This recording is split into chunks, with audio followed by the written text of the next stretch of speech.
So I've decided to create this algebra review video because most of you are going back to school in about a week or two. So let's review some basic concepts that you'll need in a typical algebra course. First, you need to understand how to add, subtract, multiply, and divide fractions.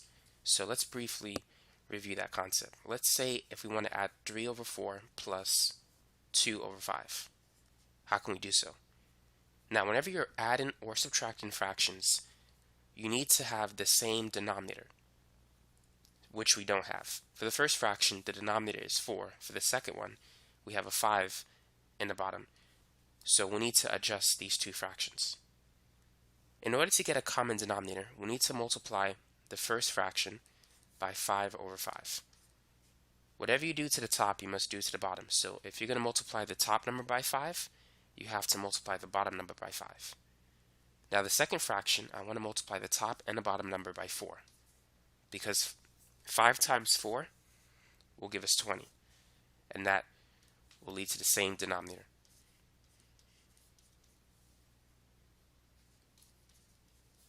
So now we could add the two fractions. 15 plus 8 is 23. So the answer is 23 over 20. Now here's another example. 5 over 6 minus 4 over 7. Feel free to try this problem if you want to. Go ahead and pause the video.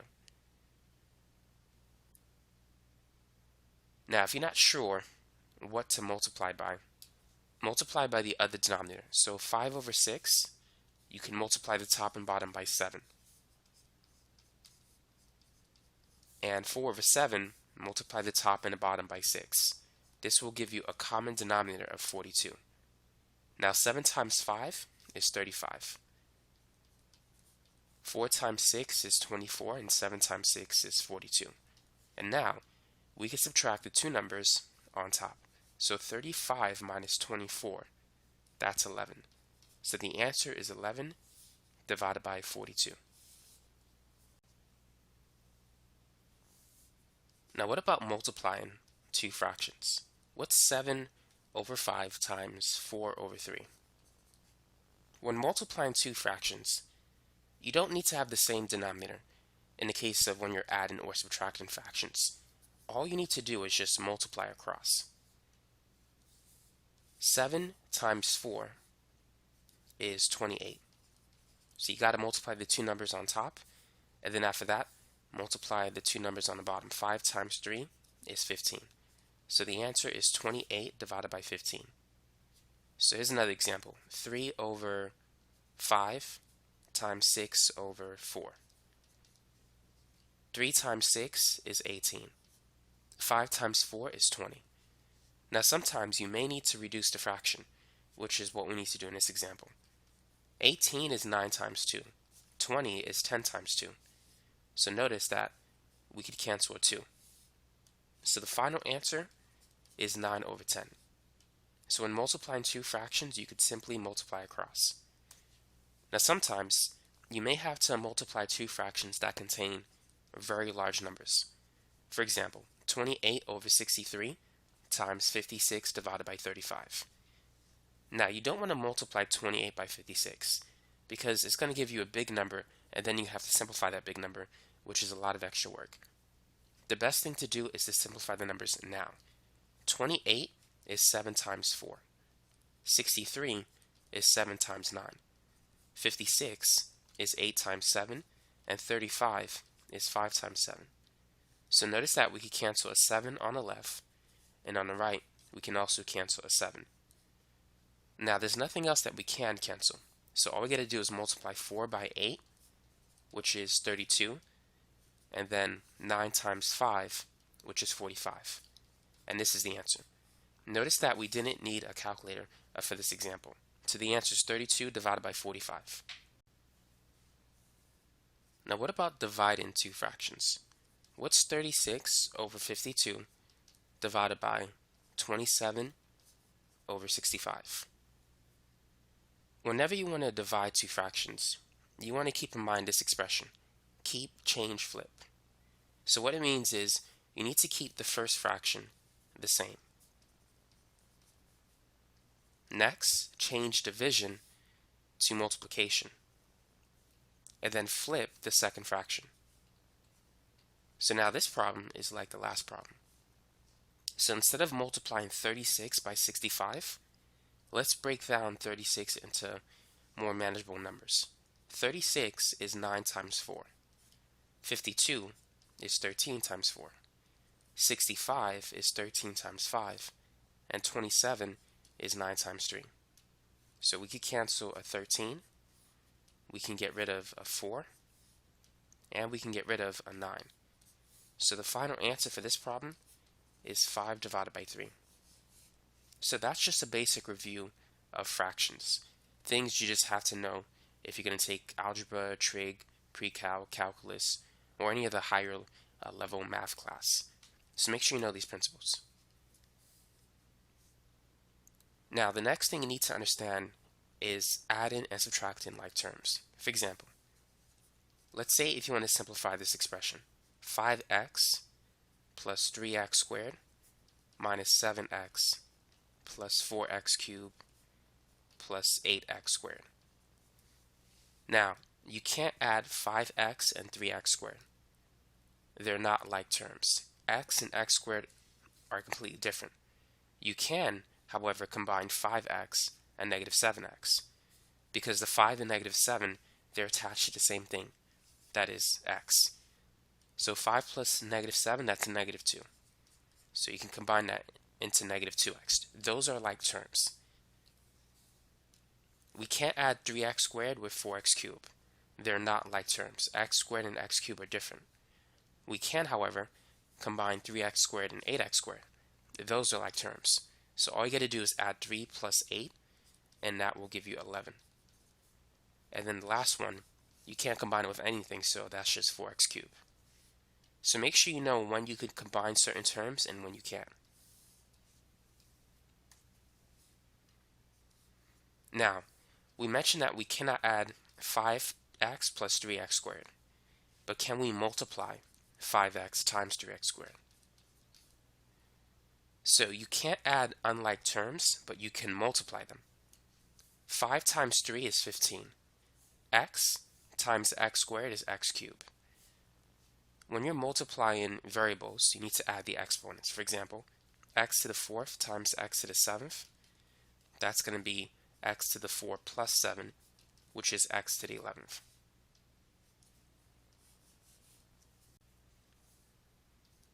When dividing, you can subtract the exponents.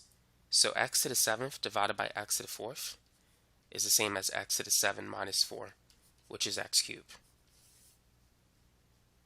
And when you raise one exponent to another, let's say x cubed raised to the 4th power, you need to multiply the exponents. 3 times 4 is 12. So that's x to the 12th. Now, here's something that can help you to understand why that works.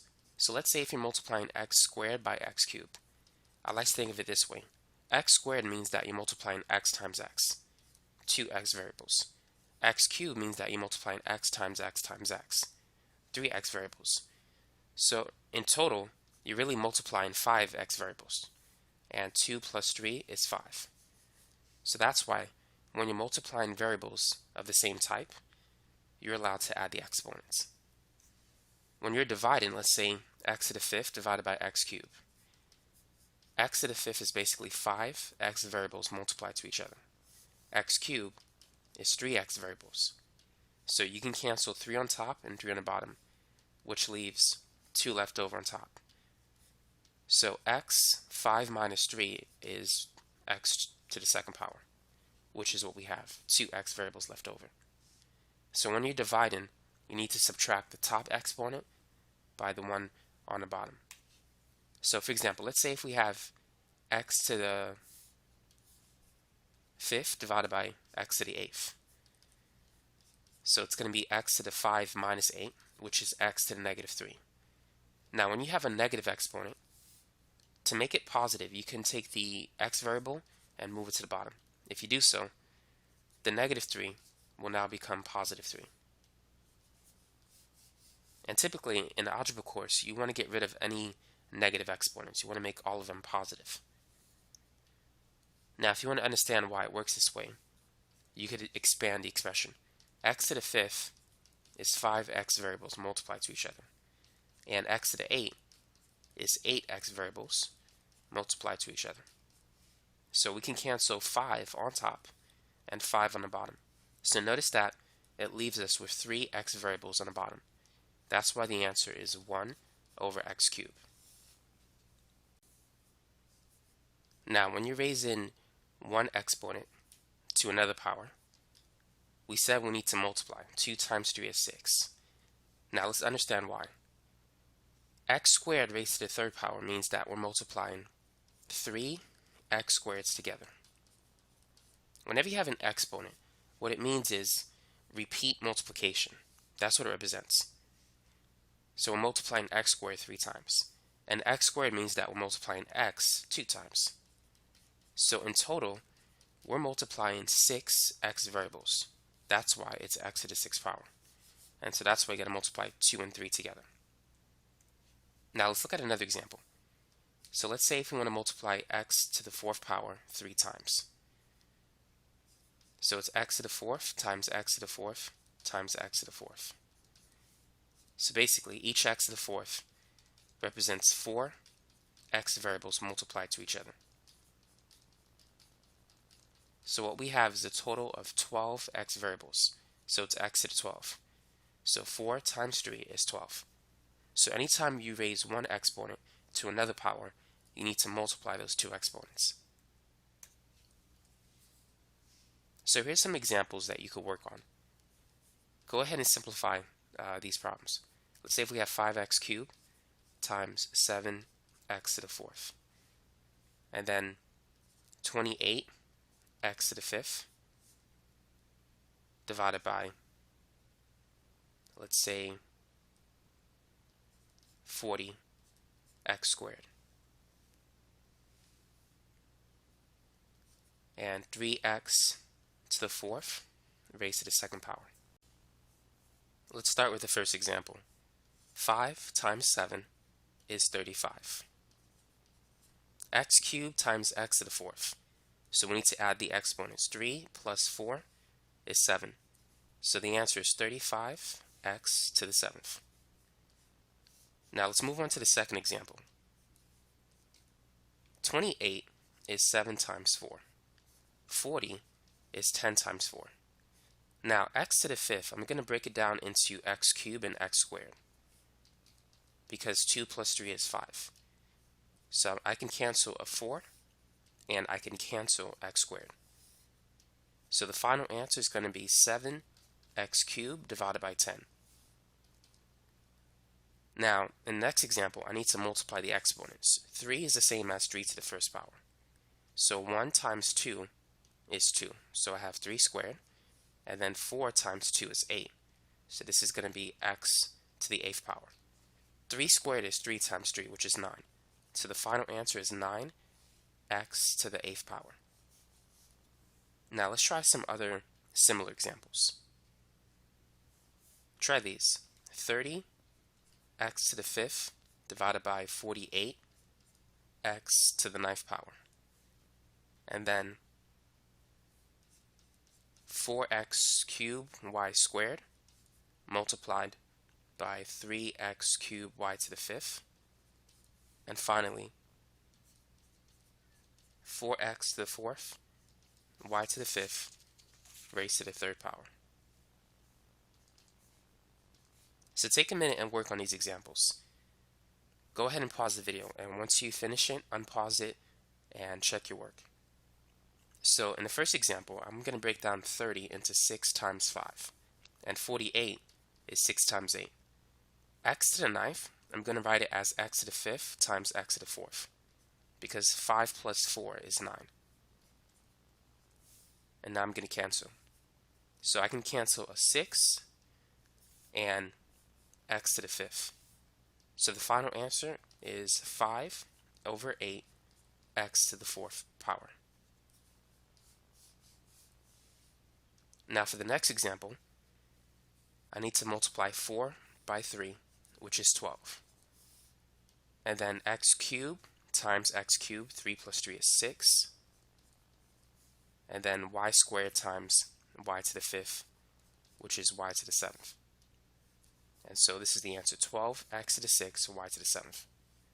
Now for the last example, I need to multiply every exponent by 3. So 1 times 3 is 3, 4 times 3 is 12, 5 times 3 is 15. 4 to the 3rd is 4 times 4 times 4. 4 times 4 is 16, 16 times 4 is 64.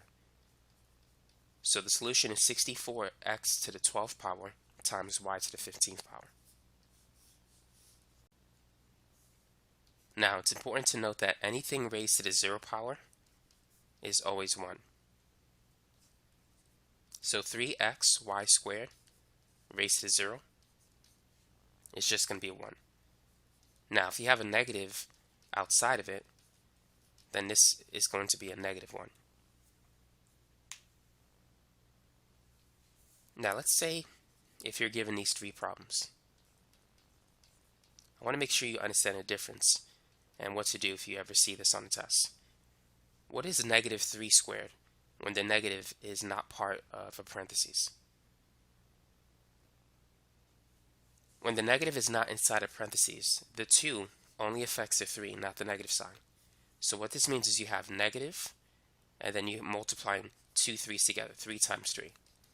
3 times 3 is 9, so your final answer is just negative 9.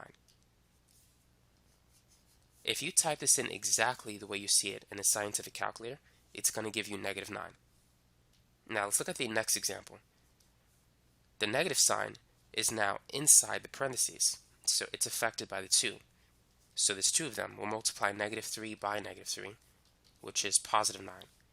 Again, if you were to type this in exactly the way you see it in a calculator, it's going to tell you it's positive 9. Now the last example has 1 negative on the outside, and on the inside are multiplying 2 negative 3's together. So when you're multiplying 3 negatives, overall it's negative. Negative 3 times negative 3 is positive 9. And then negative times positive 9, overall is negative 9.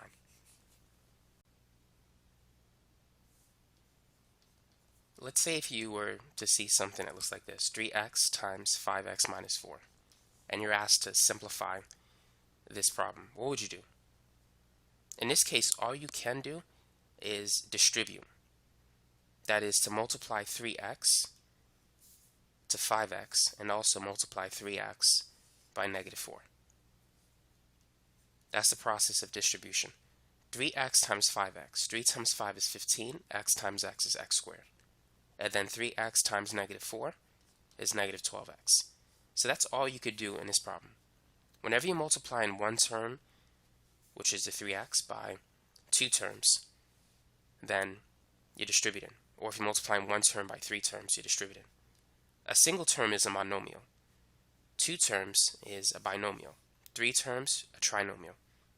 If you have many terms, a polynomial. So this here is a binomial because there are 2 terms, 1, 2. Now, what if we wanted to, let's say we want to multiply a binomial, 2x plus 3, by another binomial. What should we do? In this case, we need to FOIL. Perhaps you heard of this expression. The F stands for first. You want to multiply the first 2 terms, and then you want to multiply the stuff on the outside, 2x by negative 5, and then the stuff on the inside, and then finally the last terms. But let's do it in order. So first, let's multiply 2x by 3x. So that's going to be 6x squared. And then let's multiply the terms on the outside, 2x times negative 5, which is negative 10x. And then let's multiply the 2 terms on the inside, 3 times 3x, which is positive 9x. And then finally, the last terms, 3 times negative 5, which is negative 15. Now, we need to simplify this algebraic expression. So we need to combine like terms. Negative 10x plus 9x. That's going to be negative 10 plus 9, which is like 9 minus 10, that's negative 1. Negative 1x and negative x are the same. So this is the answer. It's 6x squared minus x minus 15. What about this example? What's 3x minus 4 raised to the second power? What do you think we need to do in this problem? Well, keep in mind, whenever you see an exponent, it represents repeat multiplication. So what we really have is 3x minus 4 times itself 2 times. So once again, we need to FOIL it. 3x times 3x is 9x squared. And then 3x times negative 4, that's negative 12x. Negative 4 times 3x is also negative 12x. And finally, negative 4 times negative 4 is positive 16. Now, just like the last example, we're going to combine like terms. Negative 12x plus negative 12x, that's negative 24x. And so this is the answer. 9x squared minus 24x plus 16. Now, what about multiplying a binomial by a trinomial?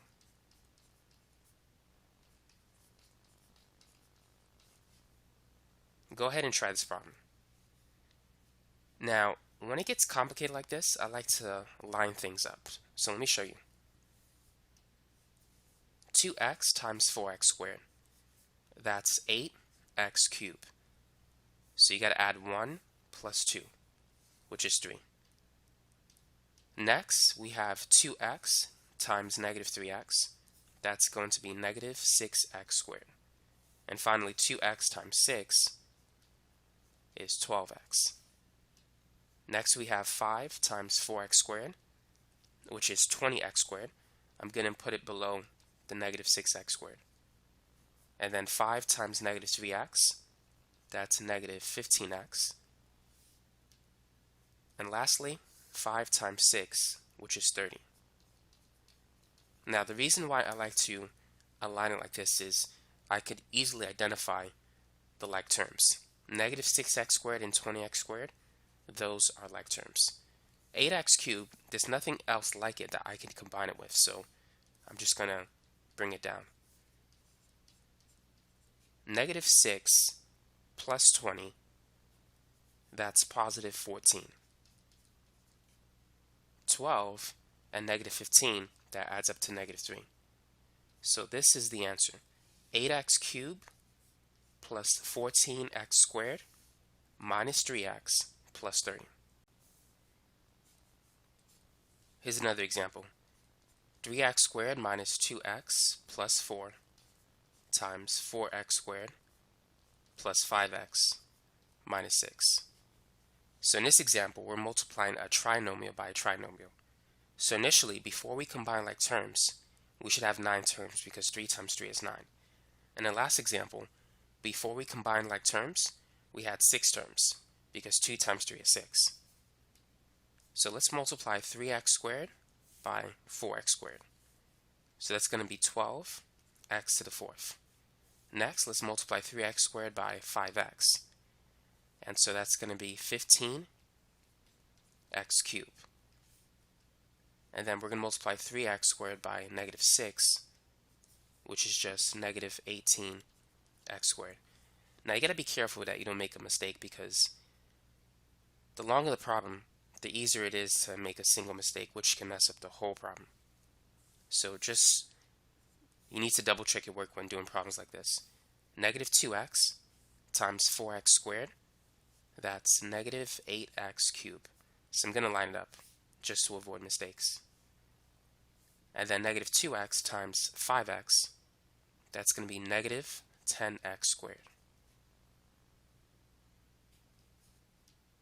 Next, we have negative 2x times negative 6, which is positive 12x.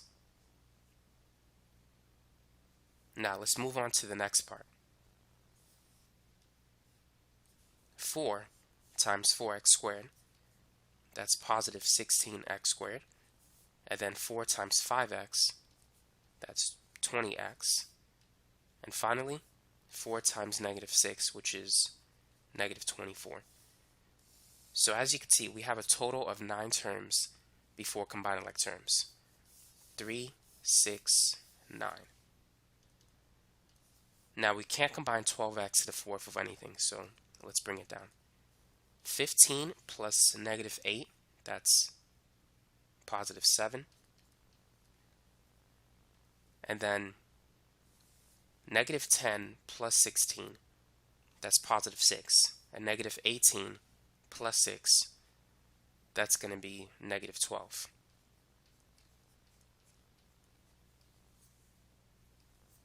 Twelve plus 20 is 32. And so this is the answer. 12x to the fourth plus 7x cubed minus 12x squared plus 32x minus 24. Now let's talk about solving basic equations. You need to master the skill, especially if you're going to go into an algebra course. Let's start with this one. X plus 8 is equal to 15. X is basically a variable in which you currently don't know what the value of. X is a number. It represents a specific number. So what number plus 8 is equal to 15? Well, it turns out that 7 plus 8 is 15. So therefore X has to be 7. Now how do we show our work? How do we show that X is equal to 7? Whenever you need to solve an equation, whenever you need to find a value of a variable, the best way to do that is to get that variable by itself on any side of the equation. So basically, if we can move the 8 from the left side to the right side, we can get the x variable by itself on the left side. And the value that's on the right is going to be equal to the value of x. And that's basically what you're doing when you're solving an equation. You want to find the value of a variable. Now the opposite of addition is subtraction. So to get rid of the 8 on the left, we need to subtract both sides by 8. 8 plus negative 8 is 0. So now what we have left over is x is equal to 15 minus 8, which is 7. And so that's how you could find the value of x. Let's look at another example. X minus 4 is equal to 12. So once again, we need to get x by itself on the left side or on the right side to find its value. So let's keep it on the left, but let's get rid of the negative 4 on the left. The opposite of subtraction is addition. So we need to add 4 to both sides. 12 plus 4 is 16. And you could check the work. 16 minus 4 is equal to 12. So x has to be 16. Now what about this example? If 3x is equal to 15, what is the value of x? So how can we separate the 3 from the x? How can we get rid of the 3 on the left side? Well, right now the 3 is multiplied to x. So if you want to get rid of it from the left side, perform the opposite operation of multiplication. The opposite of multiplication is division. So what you want to do is divide both sides by 3. 3 divided by 3 is 1. So on the left, we're going to have 1x, which is the same as x. 15 divided by 3 is 5. And that is the answer. X is equal to 5. Now, if x divided by 6 is equal to 4, what is the value of x? The opposite of division is multiplication. So in this example, we want to multiply both sides by 6. 6 divided by 6 is 1, so those two numbers will cancel. And on the right, we have 4 times 6, which is 24. And so that's the value of x.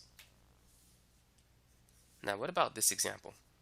2/3 of x is equal to 8. What is the value of x? So what you can do is you can multiply by the reciprocal of the fraction. So let's multiply the left and the right sides by 3 divided by 2. On the left side, the 3's will cancel and the 2's will cancel. So all we have left over is x. 8 is the same as 8 divided by 1. And you know how to multiply fractions. You got to multiply across. So 8 times 3 is 24. And 1 times 2 is 2. And 24 divided by 2 is 12. And this is the answer. Now let's move on to more difficult examples. So sometimes you may need to solve a multi-step equation like this one. So if 3x plus 5 is equal to 11, what is the value of x? Now, you don't want to divide everything by 3. If you do, it's not going to be nice. Instead, you want to subtract both sides by 5 first. If you do it this way, it's going to be a lot easier. And with practice, you'll get the hang of it. 11 minus 5 is 6. And now what we can do is divide both sides by 3. So x is equal to 2. The best way to learn algebra is to make sure to work through most of the homework problems that can be found in your textbook. The more problems you do, the better you'll become with math. So it's based on the effort that you put in. The more effort you put in, the more you get out from it.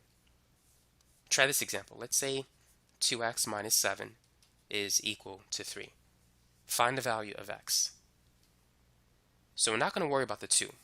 Right now, let's get rid of the 7 on the left side. So let's add 7 to both sides.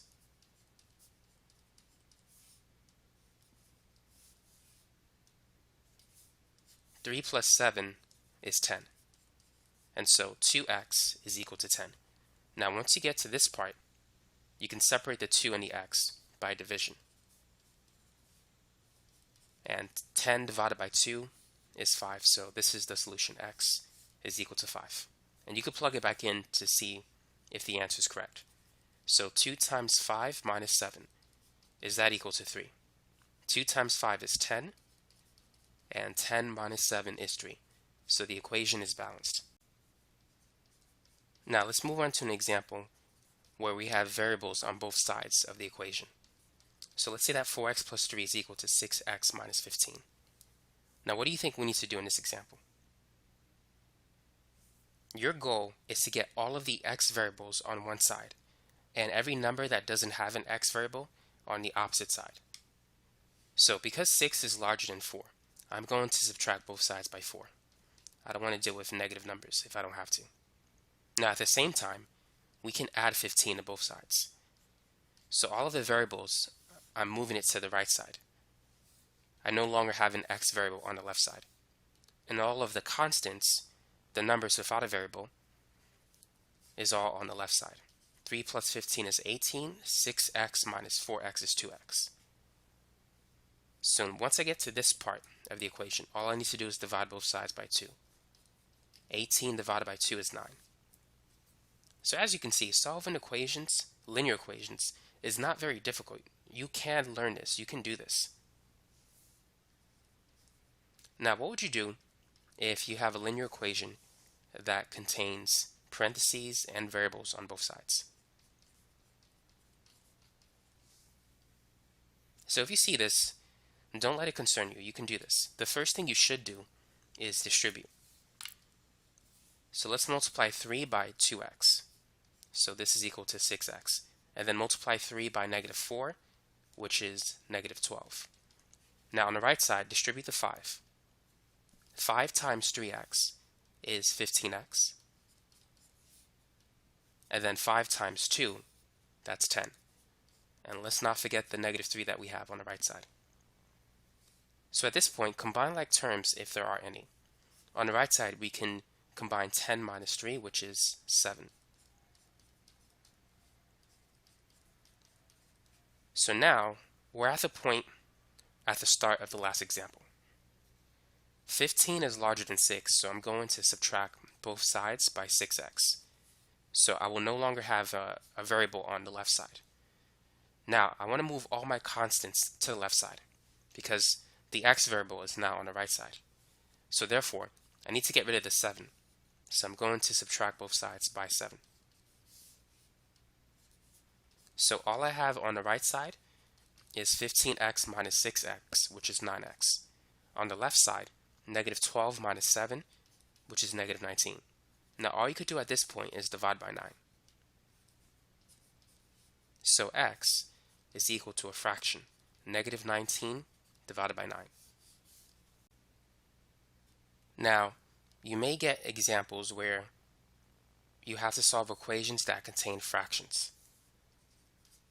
So consider this problem. 2/3 x plus 5 is equal to 8. What is the value of x? Now what I like to do is I like to get rid of the fraction from the beginning. There's many different ways of going about solving this equation, but this is just the method that I prefer. I'm going to multiply everything by 3, by the denominator of this fraction. So 3 times 2/3, the 3's will cancel, leaving behind simply 2x. And then I'm going to multiply 3 by 5, which is 15. And finally 3 times 8, which is 24. And so now I have an equation that is a lot easier to deal with. So next I'm going to subtract both sides by 15. And 24 minus 15, that's 9. And then divide both sides by 2. So x is equal to 9 over 2.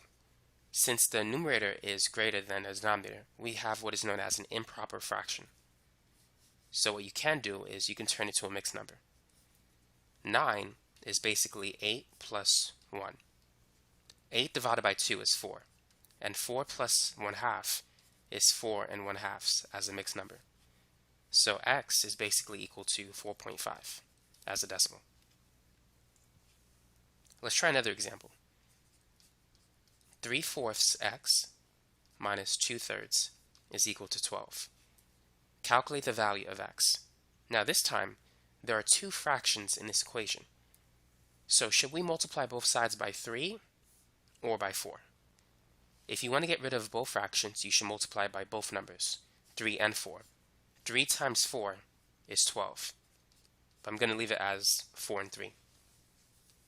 So if we multiply this fraction, 3/4, by 12, what will we get?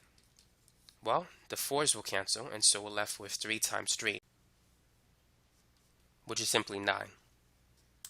So therefore, 3/4 x times 12 is going to be 9x. Now, we need to multiply 2/3 by 12. So as you can see, the 3's will cancel, and we're left with 2 times 4, which is 8. And 12 times 12 is 144. Now we no longer have any fractions. So let's finish the problem. Let's add 8 to both sides. 144 plus 8 is 152. And then we could divide both sides by 9. So x is 152 divided by 9. Now let's turn this into a mixed number. And this time I'm going to use a long division. So how many times does 9 go into 15? 9 goes into 15 one time. 9 times 1 is 9. 9 times 2 is 18, which exceeds 15. Now 15 minus 9 is 6. So now let's bring down the 2. 9 goes into 62 6 times. 9 times 7 is 63, so that's too much. 9 times 6 is 54. And 62 minus 54 is 8. So to convert this into a mixed number, 9 goes into 152 16 times, so that's going to be the number outside of the fraction. And then the denominator is going to stay 9. And then what remains, the remainder, is the numerator of the mixed fraction. So it's 16 and 8 over 9.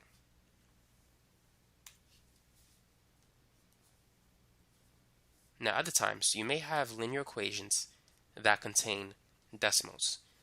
I think this is going to be easier than the last example. So let's try it. Go ahead and calculate the value of x in this problem. Now notice that every number is rounded, or it's at the 10th place. So therefore, multiply everything by 10. 0.8 times 10 is 8. 0.3 times 10 is 3. 0.5 times 10 is 5. And 1.4 times 10 is 14. And now it's a lot easier to solve it. So let's subtract 3 from both sides, and let's subtract 5x from both sides. 8x minus 5x is 3x, and 14 minus 3 is 11. So the last thing we need to do is divide by 3. So x is equal to 11 over 3. 11 over 3 is basically 9 over 3 plus 2 over 3. And 9 divided by 3 is 3.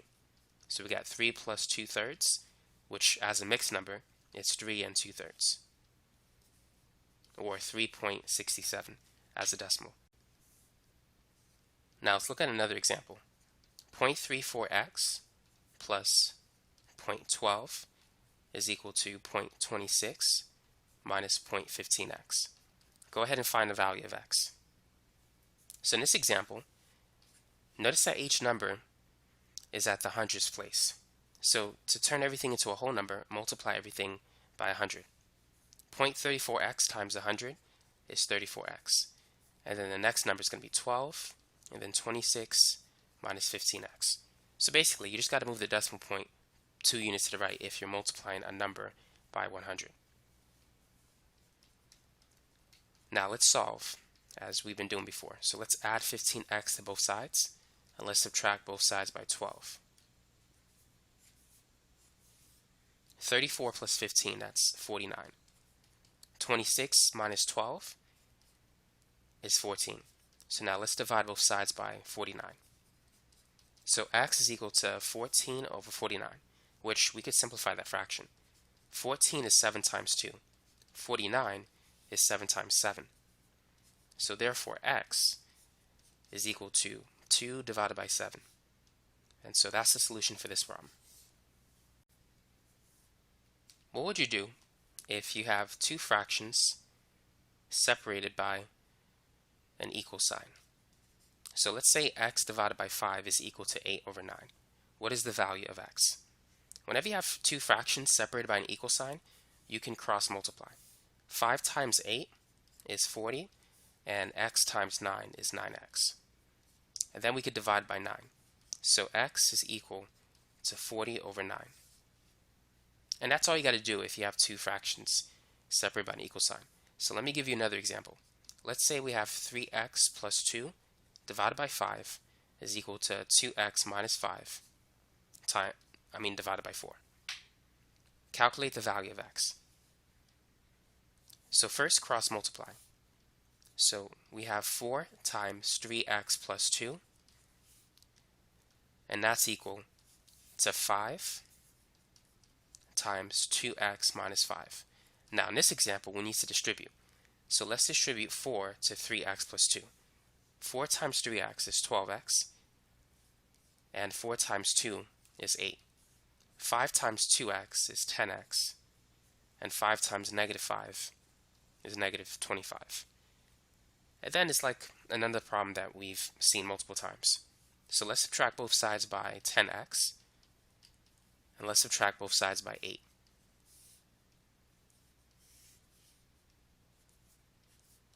(12x minus 10x is 2x. Negative 25 minus 8 is negative 33. And then we'll just divide by 2. So x is equal to negative 33 over 2, which is negative 16.5 as a decimal. Now you need to be familiar with inequalities. That's going to be our next topic of discussion. Go ahead and graph these 4 inequalities.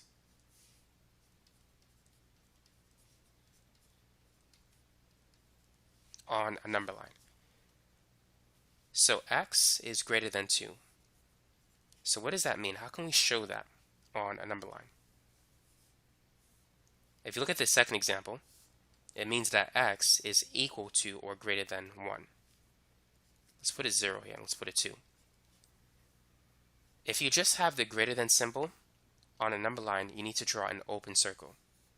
So x is greater than 2. We're going to put an open circle at 2. And because it's greater than, we're going to shade towards the right. Because all of the numbers that are larger than 2 or have a higher value than 2, they're towards the right of 2. Now for the second example, x is equal to or greater than 1. So we're going to have a closed circle to include 1.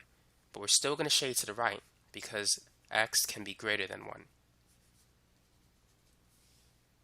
For the third example, x is less than negative 2. So negative 2 is to the left of 0. And because it's not equal to negative 2, it doesn't include it, we need to use a open circle and shade towards the left because it's less than negative 2. Now for the last example, x is less than or equal to negative 3. So this time we're going to use a closed circle, but we're still going to shade towards the left. Now you need to be able to represent these solutions using interval notation. For the first example in the upper left, x is greater than 2, so the way you can write it is 2 to infinity. All the way to the right you have positive infinity, to the left negative infinity. So it starts from 2 and it ends at infinity. And if you have an open circle, always use parentheses. And for infinity symbols, you should always use parentheses. Now for the example in the upper right, this time 1 is included, so we need to use a bracket. So it's shaded starting from 1 and then towards infinity. So it's from 1 to infinity. So use brackets if 1 is included. Now for the third example on the lower left, it's shaded starting from negative infinity to negative 2.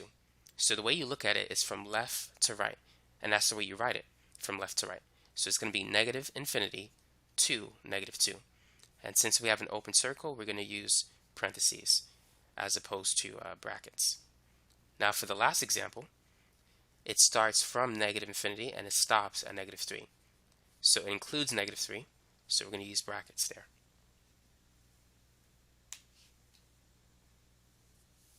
Now go ahead and solve these two equations. 5 plus 3x is greater than, let's say, 11. Actually, let's make it 14. And also solve this one. 2 minus 5x is less than or equal to, let's say, negative 8. Now I'm going to start with the example on the left. So whenever you're solving an inequality, you can treat it as if it's an equation. View this as if it was an equal sign. So you're going to have 3x is greater than 14 minus 5, which is 9, and then divide by 3. So x is greater than 3.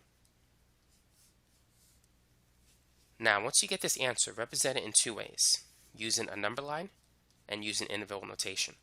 So because x is greater than 3, we're going to shade towards the right. And it doesn't equal 3, so we're going to use an open circle. So an interval notation is from 3 to infinity. Now for the example on the right, we need to subtract 2 from both sides. So negative 5x is less than or equal to negative 10. Now what we need to do is divide both sides by negative 5. Now here's where you got to be careful.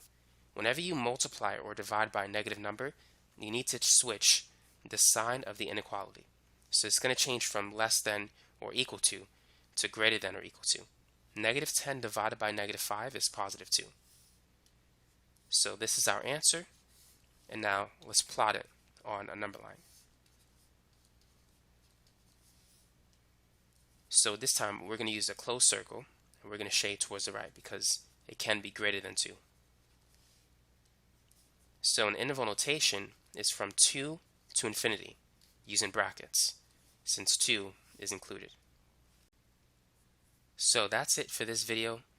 If you want to find more videos on algebra, you can check out my Udemy course, or you could check out my channel for videos in my algebra playlist. So thanks again for watching. Now I want to show you one of my algebra courses that might be useful to you if you ever need it. So go to udemy.com.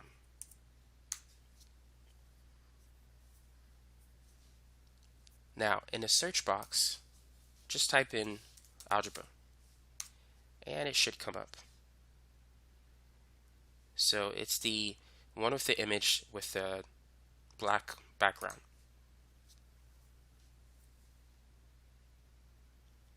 So if you select that option, and if you decide to go to course content, you can see what's in this particular course. So the first section, basic arithmetic, for those of you who want to focus on addition, subtraction, multiplication, and division. And it has a video quiz at the end. It's a multiple choice video quiz. You can pause it, work on the problems, and see the solutions. It covers long division, multiplying two large numbers, and things like that. The next tutorial is on fractions. Adding, subtracting fractions, multiplying, dividing fractions, converting fractions into decimals, and so forth. So you can also take a look at that. Next, solving linear equations, which we covered, and just more examples if you need more help with that. The next topic, order of operations, which is also useful. Graphing linear equations, you need to know how to calculate the slope. You need to be familiar with the slope-intercept form, standard form, and just how to tell if lines are parallel, perpendicular, and so forth. And there's a quiz that goes with that as well. The next topic is on inequalities and absolute value expressions, which are also seen in a typical algebra course. And then we have polynomials, and that's a long section. And then factoring, that's another topic you need to master. And then system of equations. You can solve it by elimination, substitution. There's also word problems as well. Sometimes you got to solve equations with three variables, x, y, and z. So that could be helpful. Next, quadratic equations, how to use the quadratic formula, how to graph them, how to convert between standard and vertex form. And then you have rational expressions and radical expressions, solving radical equations, simplifying it, things like that. And every section has a quiz, so you can always review what you've learned if you have a test the next day. So here we have complex imaginary numbers. You need to know how to simplify those. Exponential, functions, logs. I have a lot of videos on logs. And then this is just functions in general. Vertical line tests, horizontal line tests, how to tell if a function is even or odd. And then conic sections, graphing circles, hyperbolas, ellipses, parabolas, and things like that. There's 2 video quizzes because it's actually a long section. And finally, arithmetic and geometric sequences and series. So that's my algebra course if you want to take a look at it, and let me know what you think.